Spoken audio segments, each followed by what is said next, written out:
اعوذ باللہ من الشیطان الرجیم بسم اللہ الرحمن الرحیم الحمد للہ رب العالمین والصلاة والسلام علی اشرف الانبیاء والمرسلین وآلہ الطیبین الطاہرین۔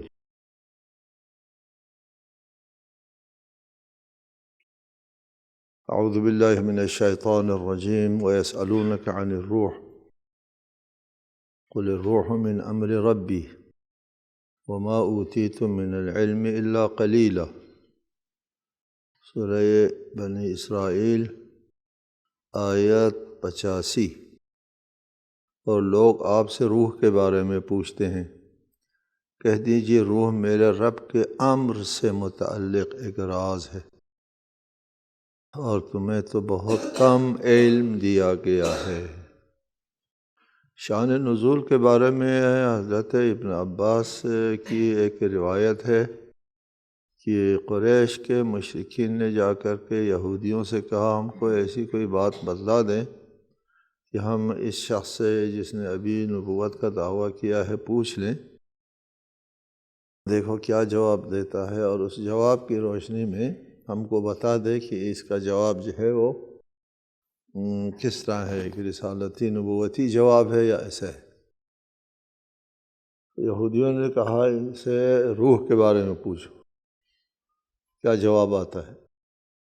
چنانچہ لوگوں نے یسألونک عن الروح، لوگ آپ سے روح کے بارے میں پوچھتے ہیں۔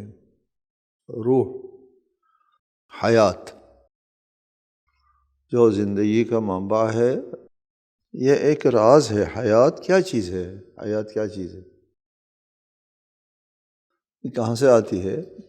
کس طرح کی چیز ہے یہ؟ کیا کیفیت کیا ہے؟ اس کی خصوصیت کیا ہے؟ یہ ایک سربستہ راز ہے، ابھی انسان کے علم میں یہ راز اچھی طرح نہیں آیا، پیش رفت ہوئی ہے۔ اس جگہ ایک استدلال ہوتا ہے، وہ استدلال یہ ہے کہ کرۂ ارض کسی زمانے میں حیات کے لیے قابل نہ تھا۔ یہ کرۂ ارض آتشین تھا، آگ سورج کی طرح آتشین تھا۔ یہ کرہ، پوری زمین آتش سے عبارت تھی، اور یہاں زندگی ممکن نہیں تھی۔ ایک بات۔ دوسری بات یہ ہے، زندگی سے آتی ہے، مردہ چیز سے زندگی نہیں آتی، یہ بھی طے ہے۔ الحیات من الحیات، زندگی سے آتی۔ زمین پر زندگی تھی نہیں، یہ حیات کہاں سے آئی؟ تیسری بات یہ ہوئی کہ پھر اللہ نے پیدا کی، آپ کو پتہ نہیں چلا کہ حیات کہاں سے آئی ہے، کیسے آئی ہے، کیونکہ یہاں تو حیات تھی نہیں۔ ایک دوسری بات یہ ہے، حیات سے آتی ہے، حیات تو یہاں نہیں تھی، پھر کہاں سے آئی حیات؟ پھر کہتے ہیں کہ اللہ کے خالق ہونے پر یہ ایک دلیل ہے، اللہ نے خلق کیا۔ ہمارے محققین کو یہ استدلال پسند نہیں آتا، یہ استدلال درست نہیں ہے۔ جہاں آپ کو پتہ نہیں ہوتا، جہاں آپ کا علم نہیں ہوتا ہے، وہاں پر اللہ کو رکھتے ہیں۔ آپ کو پتہ نہیں چلا کہ حیات کہاں سے آئی ہے۔ حیات سے آتی ہے، زمین پر حیات نہیں تھی، اور حیات کہاں سے آئی، کیسے آئی، آپ کو پتہ نہیں چلا، تو پھر اس جگہ اللہ کو رکھا۔ کل کو پتہ چلا تو پھر وہاں سے اللہ ہٹ جائے گا۔ قدیم انسانوں کو پتہ نہیں چلتا تھا زلزلہ کیوں آتا ہے، وہاں وہ اللہ کو رکھتے ہیں۔ ابھی پتہ چلا تو وہاں سے اللہ ہٹ جائے گا۔ اور بہت سے راز ہے جس کو قدیم انسان جو ہے وہ نہیں جانتا تھا، اور وہ اللہ کی کسی قدرت کی تحت پر رکھتے تھے، اور اب پتہ چل گیا، اس کی طبعی عوامل کا پتہ چل گیا کہ وہاں سے اللہ ہٹ جائے گا۔ اس قسم کے مجہولات سے استدلال نہیں کرنا چاہیے اللہ تعالیٰ کے وجود پر، خالق ہونے پر۔ آپ کو پتہ نہیں ہے لہٰذا اللہ ہے، یہ نہ ہوا۔ یہ طرز استدلال صحیح نہیں ہے۔ روح، ہمارے جسم، روح اور مادہ دو چیزوں سے عبارت ہے، مرکب ہے جسم و روح، جسم اور ہے، روح اور ہے۔ ہم آگے آپ کو بتا دیں گے روح ایک مستقل چیز ہے جسم سے، باہم ربط بھی بتائیں گے، مستقل بھی ہے، باہم مربوط بھی ہے۔ سائنسی اعتبار سے روح کے سلسلے میں جو میں نے کہا ایک پیش رفت ہوئی ہے، اس پیش رفت کا اعلان ہوا تھا سن 2000 میں۔ سن 2000 میں اعلان ہوا کہ انسان کے سیل کے اندر جو ڈی این اے ہے، وہ ڈی این اے جو ہے کس کو کہتے ہیں؟ ڈی این اے کہتے ہیں اس چیز کو، اس دھاگے کو جو ڈی این اے سے بنے ہوئے ہیں۔ ڈی این اے 3 ارب سالموں سے مرکب ہوتے ہیں، 3 ارب، نوٹ کرو 3 ارب، یہ انکشاف ہوا ہے۔ 3 ارب سالمے منظم ترتیب سے آنے پر حیات کا کرنٹ آ جاتا ہے، حیات کی روشنی پھوٹتی ہے۔ 3 ارب سالموں کے ترتیب سے آنے پر زندگی آنکھ کھولتی ہے، حیات بن جاتی ہے، حیات وجود میں آتی ہے، اس کا انکشاف ہوا۔ ٹھیک ہے، 3 ارب سالمے، اگر 3 ارب سالموں میں سے ایک سالمہ ترتیب سے میں نہیں آیا تو روح نہیں وجود میں آ سکتی۔ 3 ارب سالموں میں سے ایک سالمہ بھی ترتیب میں نہیں آیا، ایک منظم اور ترتیب کے ساتھ یہ 3 ارب سالمے رکھے جاتے ہیں، پھر وہ جڑتے ہیں آپس میں، پھر روح وجود میں آتی ہے، حیات وجود میں آتی ہے۔ ایک میں کہتا ہوں اگر آپ نے اللہ تعالیٰ کی خالقیت کے اوپر استدلال کرنا ہے، اب کرو۔ اب ایک زبردست دلیل آپ کے ہاتھ میں آ گئی، انتہائی اور یقینی ترین دلیل اس انکشاف سے۔ پہلے کیا استدلال کرتے تھے؟ زمین پر روح نہیں تھی، حیات نہیں تھا، حیات سے آتی ہے، تو حیات تو یہاں نہیں تھی، کہاں سے آئی؟ اللہ کی طرف سے آئی۔ کہتے تھے نا جو کہاں سے آئی پتہ نہیں چلا، وہاں اللہ کو رکھ دیا۔ ابھی ہم کو پتہ چلا کہ حیات کہاں سے آتی ہے، ان سالموں کے باہم مربوط منظم طریقے سے جڑنے سے آتی ہے۔ پتہ چلا؟ اب استدلال کرو اللہ پر، کس طرح؟ یہ قابل توجہ ہے۔ استدلال اس طرح آتا ہے کہ ایک ماہر نے کہا ہے کہ آپ 10 ٹوکن اپنے جیب میں ڈال دیں، 10 ٹوکن اپنے جیب میں ڈال دیں، ان کے اوپر نمبر لکھ دیں 1 سے لے کر 10 تک، اور پھر اس کو ہلا دیں اور ایک ٹوکن نکالیں۔ ٹھیک ہے، 10 میں سے پہلا ٹوکن نکل آنے میں 10 میں سے ایک چانس موجود ہے، 10واں نکل سکتا ہے، 9واں نکل سکتا ہے، 5واں نکل سکتا ہے، 8واں نکل سکتا ہے، پہلا نکل سکتا ہے۔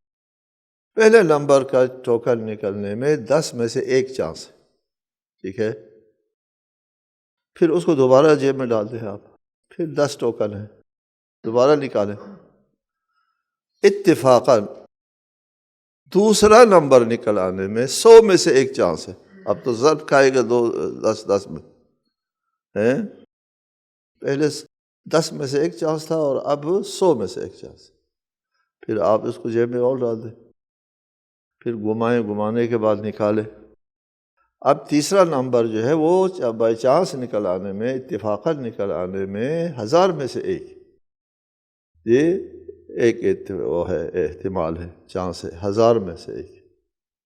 ٹھیک، پھر اس کو آپ ڈال دیں، پھر 10,000 میں سے ایک، پھر ڈال دیں 1,00,000 میں سے ایک، پھر ڈال دیں 1 کروڑ میں سے ایک، پھر ڈال دیں 1 ارب میں سے ایک۔ 10واں اول سے لے کر نمبر 1 سے لے کر نمبر 10 تک ترتیب سے از خود اتفاقاً بائی چانس نکل آنے کا چانس جو ہے وہ ایک ارب میں سے ایک ہے، ٹھیک ہے، ایک ارب میں سے ایک، 10 ٹوکن کے لیے۔ آپ اپنے بریف کیس کا وہ لگاتے ہیں تالا 3 نمبروں کا، اس کو ملا کر کے رکھتے ہیں، آپ نے جو نمبر کی ترتیب دیا ہے وہ پتہ نہیں چلتا لوگوں کو، اور وہ تالا بنتا ہے، ٹھیک ہے۔ یہ ترتیب سے آنے میں 3 میں سے ایک ہے، دوسرے 6 میں سے ایک ہے جی، اور تیسرا کتنے میں سے ایک ہوتا ہے؟ 6، وہ تالا بنتا ہے، وہ اتفاق میں نہیں آتا، تالا بن جاتا ہے۔ اب یہ 10 ٹوکن جو بہت ہے، بہت تعداد ہے، اور یہ ایک ارب میں سے ایک احتمال ہے کہ یہ اول سے لے کر 10 تک ترتیب سے خود نکل آئے، اتفاقاً نکل آئے، ٹھیک۔ اگر یہ ٹوکن 3 ارب ہو اور یہ 3 ارب از خود اتفاقاً جڑ جائے اور حیات وجود میں آئے، یار 10 ٹوکن کے لیے تو ایک ارب میں سے ایک احتمال از خود آنے کے لیے ایک احتمال مل گیا،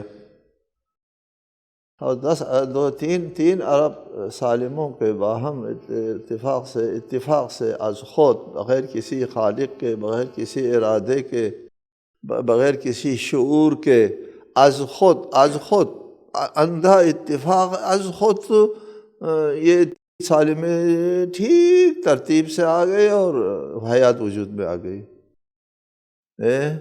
اس اتفاقاً از خود حیات میں وجود میں آنے کے لیے احتمال کے لیے 0 ہے، کوئی نہیں ہے۔ 10 میں سے ایک کے لیے تو ایک ارب میں سے ایک ہو گیا، تو 3 ارب میں سے یہ اتفاق کے لیے کوئی حصہ نہیں ملتا، کوئی حصہ ملتا ہی نہیں ہے۔ لہٰذا اس حیات کو اللہ تعالیٰ نے جس طرح جن چیزوں کو جوڑ کر کے پیدا کیا ہے، ٹھیک ہے، وہ 3 ارب سالمیں ہیں، وہ اللہ جوڑتا ہے اور پھر حیات پیدا کرتا ہے۔ یہاں اتفاقاً خود سے یہ ہوا ہو، اس کا کوئی احتمال باقی نہیں رہتا۔ یہ پہلے سے بہت زبردست طاقتور دلیل آپ کے پاس آ گئی اللہ کی خالقیت پر، کہ کسی ارادے نے، کسی شعور نے ان 3 ارب سالموں کو ترتیب دیا اور پھر اس سے حیات نکالی۔ آیہ شریفہ میں سوال ہوا کہ روح کیا چیز ہے؟ لوگ کہتے ہیں یہاں روح سے مراد جبرائیل ہے، اور یہ قابل اعتراض قول ہے۔ دوسرا، روح سے مراد وہی قوت ہے جو منبع حیات ہے۔ اس منبع حیات کے بارے میں سوال ہوا کہ روح کیا چیز ہے، تو جواب میں روح کی تعریف نہیں بتائی، اور صرف یہ بتایا کہ یہ ایک علم ہے جو تمہارے پاس نہیں ہے۔ وہ علم، اس علم کا تعلق جو ہے وہ اللہ تعالیٰ کے معاملات امری سے ہے۔ قل الروح من امر ربی، کہہ دیجئے کہ روح میرے رب کے امر سے ہے، اور وما اوتیتم من العلم الا قلیلا، تم کو نہیں معلوم، اللہ میں امری کا تم کو علم نہیں ہے، ٹھیک ہے۔ ہمارے محققین یہاں فرماتے ہیں، ایک تحقیق ہے، قل الروح من امر ربی میں امر کیا ہے؟ امر کیا ہے؟ لہ الخلق والامر، قرآن میں آیت ہے اللہ تعالیٰ کے لیے خلق بھی اللہ تعالیٰ کے قبضے میں ہے اور امر بھی اللہ کے تعالیٰ کے قبضے میں ہے۔ خلق اور ہے، امر اور ہے جی۔ وہی اہل تحقیق فرماتے ہیں خلق جو ہے وہ اللہ تعالیٰ کا تدریجی عمل کو خلق کہتے ہیں۔ اللہ تعالیٰ نے آسمانوں اور زمین کو 6 دنوں میں خلق فرمایا، تدریجاً خلق فرمایا۔ خلق، یہاں لفظ خلقہ استعمال ہوا ہے، خالق کا لفظ استعمال ہوا ہے، فاطر کا لفظ استعمال ہوا ہے، وہ تدریجی عمل ہوتا ہے، ٹھیک ہے، اس پر وقت لگتا ہے، زمانہ لگتا ہے۔ ایک اللہ تعالیٰ کا ایک امر ہے، امر عالم امری، عالم خلقی نہیں، عالم خلقی تدریجی ہوتا ہے، عالم امر زمانی نہیں ہوتا۔ امر میں اللہ تعالیٰ کے جو عالم امر ہے وہ زمانی نہیں ہے، زمانی نہیں ہے۔ اس کو آپ سمجھیں گے زمانی ہے یا نہیں ہے؟ ہم ہمارا مادی وجود زمانی ہے، ہمارا مادی وجود زمانی ہے، ٹھیک؟ زمانی ہے کہ مطلب کیا؟ کہ ہم بچے تھے، پھر بڑا ہو گیا، پھر جوان ہو گیا، پھر بوڑھا ہو گیا، پھر ومن نعمرہ ننکسہ، پھر ضعیفی آ گئی، بڑھاپا آ گیا۔ دیکھو نا، زمانے کے ضد میں ہے نا کہ زمانہ اٹھاتا ہے اور گراتا ہے، ہاں؟ ہماری روح اسی طرح ہے، ٹھیک ہے؟ روح اسی طرح ہے، البتہ روح کو اسی جسم میں کام کرنا ہوتا ہے، جسم میں صلاحیت جیسے آتی ہے روح کام کر سکتی ہے۔ آپ 5ویں جماعت میں پڑھ رہے تھے، ایک معلومات آپ کے ذہن میں ہے، وہ معلومات ابھی اسی طرح آپ کے ذہن میں موجود ہے۔ روح جو ہے وہ عالم امری سے تعلق، زمانے کے ذات میں نہیں، آپ کی روح وہی روح رہتی۔ جسم جو ہے وہ زمانی ہے، روح آپ کے زمانی نہیں ہے، اس لیے کہ آپ کے روح عالم امری سے مربوط ہے، عالم امری میں غیر زمانی ہے، زمانہ نہیں ہے، ٹھیک؟ میں کہتا ہوں شاید قیامت کی زندگی بھی غیر زمانی ہے، جنت کی زندگی بھی غیر زمانی ہے، جی شاید کہتا ہوں کہ قل الروح من امر ربی، کہہ دیجئے کہ یہ روح جو ہے وہ میرے رب کے امر سے مربوط ہے، خلق سے مربوط نہیں کہ تم کو سمجھائیں۔ اور وما امرنا الا واحدۃ کلمح بالبصر، یہ کہ دیکھو امر جو ہے وہ زمانی نہیں ہے، کلمح بالبصر ہے، ادھر 6 ایام فرمایا خلق کے بارے میں، اور ادھر کلمح بالبصر، یہ چشم زدن کی طرح ہے، یعنی زمانہ نہیں ہے، اس میں غیر زمانی ہے۔ اچھا، اسی لیے فرمایا الا لہ الخلق والامر، اللہ تعالیٰ کے ہاتھ میں ہے خلق بھی اور امر بھی۔ اب یہ مسئلہ اور یہ مطلب عالم خلق اور عالم امر، یہ 2 عالم ہے اللہ کے قبضے میں دونوں، اور اس میں سے ایک زمانی ہے، دوسرا غیر زمانی ہے۔ اور روح کے بارے میں بھی اللہ تعالیٰ نے فرمایا کہ یہ میرے عالم امری سے مربوط چیز ہے، تم کو نہیں پتہ۔ وما اوتیتم من العلم الا قلیلا، کہ اللہ قلیلہ میں کہ موجودہ انسان اور آنے والے انسان سب شامل ہے، جتنے بھی انسان کے پاس علم آئے گا سب قلیل ہو جائے گا اللہ تعالیٰ کے علم کے مقابل میں ہیچ۔ عالم امری سے مربوط ہے روح زمانی نہیں ہے، روح زمانے کے ذات میں نہیں آتی، یہ یعنی قرآن سے استدلال ہے۔ وما امرنا الا واحدۃ کلمح بالبصر سے استدلال ہے کہ یہ زمانی نہیں ہے۔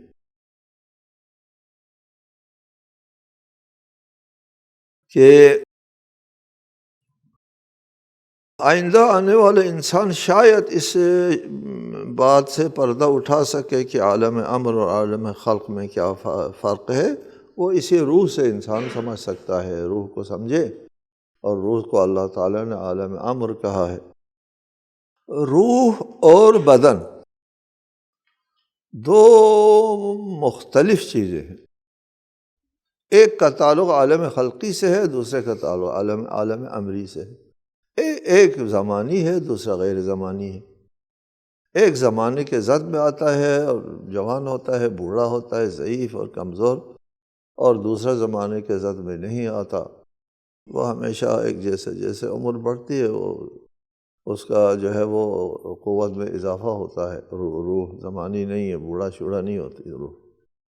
ادھر ہم دیکھتے ہیں کہ روح جسم میں ہے، اور روح کو جسم کی ضرورت ہے، جسم کے بغیر یہ روح کچھ نہیں کر پاتی، اور آپ کہتے ہیں کہ وہ ایک مستقل چیز ہے، عالم امر اور ہے، عالم خلق اور ہے، اور نہیں ہم سمجھ سکتے کیا اور ہے، یہ ایک ہے۔ اگر کھوپڑی کے اندر جو ہے وہ دماغ نہیں ہے، روح نہیں سمجھ سکتی کچھ بھی، آنکھ نہیں ہے تو روح دیکھ نہیں سکتی، یہ زبان نہیں ہے روح بول نہیں سکتی، کان نہیں ہے روح سن نہیں سکتی، ٹھیک ہے؟ تو آپ کہتے ہیں روح اور ہے اور جسم اور ہے، کیسے اور ہے؟ ایک دوسرے کے محتاج ہے، ایک دوسرے کے ساتھ کام کر سکتے ہیں، اور جدا کیسا ہے؟ ٹھیک ہے، اب آپ کو سمجھاتے ہیں کہ روح جب تک روح بدن کے اندر ہے، بدن کے اندر ہے، یہ روح دیکھنے کے لیے آنکھ چاہیے، اس کو سننے کے لیے کان چاہیے، اس کو آنکھ نہیں ہے تو وہ از خود نہیں دیکھتی، اور کان نہیں ہے از خود نہیں سن سکتی، کہ اس کو اسی جسم کے اندر رہ کر کے اس جسم کو چلانا ہے، جسم سے آزاد ہو کر کے کام کرنے کی اجازت نہیں ہے۔ ٹھیک ہے، ابھی آپ کے جسمی نظام جو ہے وہ تھوڑی دیر کے لیے معطل ہو جاتے ہیں، خراٹے لے کر کے سو جاتے ہیں آرام سے۔ جب آپ سو جاتے ہیں تو آپ کے دماغ، آپ کے اعضاء و جوارح وغیرہ وغیرہ کام نہیں کر رہے ہوتے ہیں، نیند میں۔ اس وقت روح کو موقع ملتا ہے، بھاگ جاتے ہیں آپ کے اندر سے، روح کے رابطہ بھی نہیں توڑتے، رابطہ بھی رکھتے ہیں، باہر نکل جاتے ہیں، اور خواب میں جناب علی بغیر آنکھوں کے، یہ آنکھیں بند ہیں، وہ بہت سی چیزیں دیکھ رہی ہوتی ہیں، اور بہت سی چیزیں کان سے سن رہی ہوتی ہے، اس لیے کان میں یہاں مادی کان کے پاس کوئی آواز نہیں آئی، یہ روح خود چل کر کے پتہ نہیں کہاں کہاں پہنچ گئی، وہاں کی آوازیں سنتی ہیں، وہاں کے مناظر دیکھتی ہیں، اور ادھر جسم کی ضرورت نہیں ہے اس کو، از خود یہ چیزیں۔ ایک دلیل ہے استقلال روح پر خواب، ٹھیک ہے، خواب دلیل ہے کہ خواب کے اندر انسان روح مادی ذرائع استعمال نہیں کرتی، خود سے دیکھنا شروع کرتی ہے، سننا شروع کرتی ہے، سمجھنا بھی شروع کرتی ہے، ٹھیک ہے، اور پھر وہی روح دوبارہ ہمارے مکمل طور پر واپس آ جاتی ہے بیداری کی وجہ سے، اور پھر وہ ہم کو یاد بھی رہتا ہے میں نے خواب میں یہ دیکھا اور ایسا دیکھا، ایسے دیکھا، یہاں موجود ہے، ایسا نہیں کہ وہ ادھر چھوڑ آیا، روح ادھر اس کو لے کر کے آتی ہے، اور آپ خواب بیان کرتے ہیں، ایک چیز۔ دوسری چیز، خواب میں جو قابل توجہ ہے، آپ آئندہ آنے والے واقعات دیکھ لیتے ہیں، اور آئندہ ایسا اسی طرح واقع ہو جاتے جیسے آپ نے خواب میں دیکھا تھا۔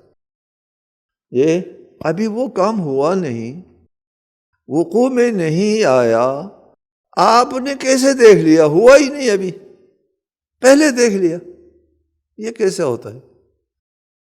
جی وہ ایسے ہوتا ہے اس لیے کہ میں زمانی ہوں، میں آئندہ چیزوں کو نہیں سمجھ سکتا، دیکھ سکتا، میری روح زمانی نہیں ہے، اس لیے گزشتہ اور آئندہ ایک چیز ہے، اس لیے کہ وہ آئندہ بینی کرتی ہے میری روح خواب میں، جب وہ جسم سے نکل جاتی ہے تو پھر وہ عالم تجرد میں جا کر کے آنے والے واقعات کو دیکھ پاتی ہے، جی جیسے واقع ہوا تھا ایسے، یا کچھ روح کی زبان آپ کو پہلے بتا دیا، خواب کی تعبیر کے سلسلے میں روح کی زبان اور ہوتی، وہ اپنے زبان میں آئندہ آنے والی باتیں بتا دیتی ہیں، ٹھیک ہے۔ خواب میں آیا کہ وہ دبلے وہ ہے جو وہ موٹے گام کھا رہی ہیں اور وغیرہ وغیرہ، یہ اپنی زبان میں تعبیر کی، قحطی 7 سال قحطی آئے گی، 7 سال بارشیں برسیں گی، اور یہ وہ آئندہ آنے والے واقعات یہ روح کو نظر آتے ہیں۔ یہ اس بات کی دلیل ہے کہ روح زمانی نہیں ہے، ورنہ آئندہ آنے والے واقعات کیسے پتہ چلتا ہے اس کو؟ ٹھیک ہے، ایک دلیل روح کے استقلال پر خواب ہے، خواب، سچا خواب۔ دوسری دلیل ارادہ ہے، ارادہ، ٹھیک، ارادہ کرنے والا کون ہے؟ روح ہے، ٹھیک ہے۔ آپ کے پاس گاڑی ہے، اس گاڑی نے 100 کلومیٹر سفر کرنا ہے، اس کے لیے کتنا پیٹرول چاہیے؟ جی اتنا 10 لیٹر چاہیے، 200 کرنا ہے 20 چاہیے، 300 کرنا ہے 30 چاہیے، ٹھیک ہے، یہ مادی ہے۔ آپ نے 100 کلومیٹر سفر کرنے کا ارادہ کرنے، کتنا ارادہ چاہیے؟ ارادہ چاہیے۔ 200 کے لیے کتنا ارادہ چاہیے؟ یا وہی یا یہی ارادہ چاہیے۔ 300 کے لیے یار وہی ارادہ چاہیے۔ 400 کے لیے وہی ارادہ چاہیے۔ 500 1000 کے لیے وہی ارادہ چاہیے۔ وہ پیٹرول اتنا زیادہ یہ کوئی زیادہ نہیں یار، وہ پیٹرول کے اوپر قیاس نہ کرو، وہ مادے کے اوپر، یہ مادہ نہیں ہے، ٹھیک ہے؟ یہ عالم امری سے مربوط چیز ہے، اس میں زیادہ کے لیے زیادہ، تھوڑے کے لیے تھوڑا نہیں ہوتا، یہ پیمانے بدل جاتے ہیں یہاں جا کر۔ یہ آپ کے عالم مادی کے پیمانوں میں نہ سوچو، ادھر پیمانے بدل جاتے ہیں۔ اب یہ ارادہ چاہیے، وہی ارادہ چاہیے۔ واضح ہو گئی بات؟ تیسری بات قابل توجہ ہے، تیسری بات یہ ہے کہ آپ کا مادی وجود بدل جاتا ہے۔ روح کے استقلال پر تیسری دلیل یہ ہے کہ آپ کا مادی وجود بدل جاتا ہے۔ آپ 10 کھرب سالوں سے، 10 کھرب سیل سے آپ کا وجود، فرض کر لیتے ہیں 10 کھرب، جی 100 کھرب کتنے ہے سیل سے آپ کا وجود بنا ہوا ہے، جی 100 کھرب دانوں سے آپ کا وجود جوڑ کر کے ڈھانچہ بنایا ہے، اس کے اندر 100 کھرب سیل ہے، ٹھیک ہے جی۔ سیل کی اپنی عمر ہوتی ہے، سیل کی اپنی عمر ہوتی ہے، اور سیل ایک مدت تک جو ہے وہ کام کرتا ہے، پھر اس کے بعد وہ گر جاتا ہے، تباہ ہو جاتا ہے۔ میں یہ تشبیہ دیا کرتا ہوں شہر کے ساتھ، شہر، ٹھیک ہے جی۔ شہر میں جو مکانات بنے ہوئے ہوتے ہیں ان کی عمریں ہوتی ہیں مکانات کی، اور مکانات جو ہے وہ پھر اس پر گر جاتے ہیں، منہدم ہو جاتے ہیں، اسی زلزلے کے بغیر خود سے منہدم ہو جاتے ہیں، اس لیے انہدام سے پہلے ان کو گرانا ہوتا ہے، ٹھیک ہے۔ پھر اس کے جگہ پر نیا گھر بنتا ہے، پھر دوسرا گھر گرتا ہے، نیا گھر، تیسرا گھر گرتا ہے، نیا پرانا ہوتا ہے، گرایا جاتا ہے یا گرتا ہے نیا۔ اس طرح 100 سال میں پورا شہر بدل جاتا ہے، پورا شہر بدلتا ہے نا۔ اب پرانا ایک مکان بھی نہیں، فرض کر لیتے ہیں۔ بالکل اسی طرح آپ کے وجود جو ہے وہ مشتمل ہے سیلز کے اوپر، وہ سیلز کی عمریں ہوتی ہیں اور عمریں ختم ہو جاتی ہیں، سیل ختم ہوتے ہیں، اس کی جگہ نیا سیل بنتا ہے، نیا سیل بنا، سیل ختم ہوئے، نیا سیل بنا، نیا سیل بنا، اور اس طرح 5 6 7 سالوں میں آپ کا پورا وجود بدل گیا، یہ مادی وجود بدل گیا، روحانی وجود آپ خود نہیں بدلے۔ ابھی وقت ختم ہو گیا، اس کو انشاءاللہ ہم آئندہ مزید اس کے اوپر جو ہے وہ روشنی ڈالیں گے۔ السلام علیکم ورحمۃ اللہ وبرکاتہ۔